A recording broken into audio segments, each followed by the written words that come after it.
Pourquoi pensez-vous que les jeunes ne structurent pas leurs projets dans nos environnements? Est-ce par méconnaissance du business plan ou est-ce par incompétence? Est-ce parce qu'ils ne savent pas comment ça se fait? On voit pas mal de projets qui naissent et qui ne sont pas structurés. Les gens se jettent à l'eau sans prendre au préalable les mesures qu'il faut pour étudier la faisabilité, les tenants et les aboutissants. Pourquoi, à votre avis? Bon, de manière générale, il faut que nous expliquions un principe. Entreprendre, c'est une vision, une passion.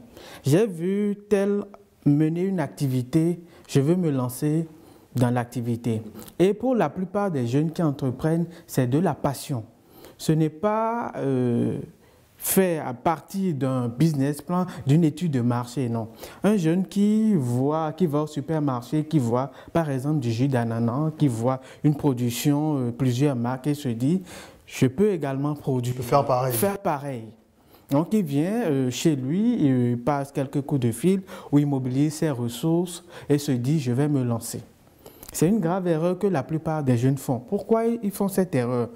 D'une part, je dirais qu'au niveau de notre système de formation de manière générale, il n'y a pas une formation à l'entrepreneuriat.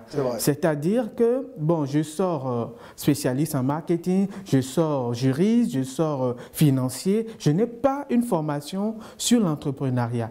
Parce que l'entrepreneuriat, c'est un métier. C'est un process qui a des étapes et qui a des étapes sûres.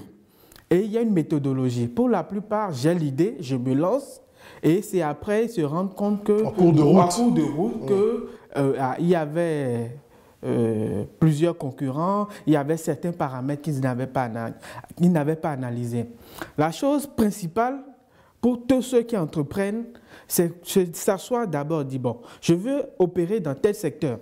Quelles sont les possibilités du secteur? Parler des possibilités du secteur nous amène d'abord à faire une étude de marché. Bien évidemment. Quelle est la part de marché que je suis en mesure de conquérir? Si je comprends bien, ce que vous voulez dire, c'est que les jeunes, pour la plupart, rentrent dans l'entrepreneuriat un peu par effet de mode. Par effet de mode. Ou par mimétisme. Par mimétisme. Et qui ne prennent pas la peine d'étudier la question en profondeur.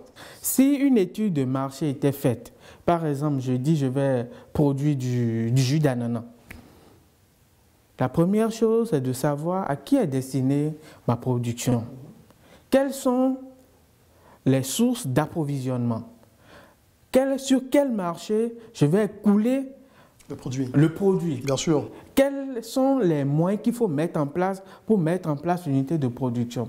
Et pour la plupart, on ne fait pas cette étude de marché. C'est très pertinent. Nous remarquons que ce phénomène est de plus en plus fréquent. Les gens se jettent à l'eau parce qu'ils veulent copier. C'est bien de s'inspirer. De toute façon, tout le monde s'inspire d'un concept qui existe déjà. Mais il faut prendre la peine de voir comment est-ce qu'on adapte, comment on oriente, comment on personnalise, comment on s'approprie un concept pour que ça réponde à un besoin sur le marché et que ça transpire une identité différente. Monsieur Senou?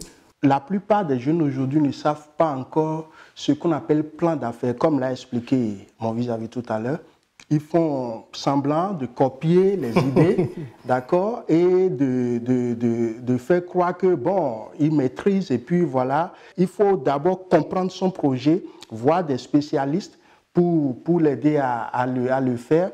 Et voilà. Voilà ce que je peux dire par rapport à cette question-là. Voilà, si je combine vos deux avis, je peux en arriver à la conclusion que les jeunes ne connaissent pas l'importance du plan d'affaires.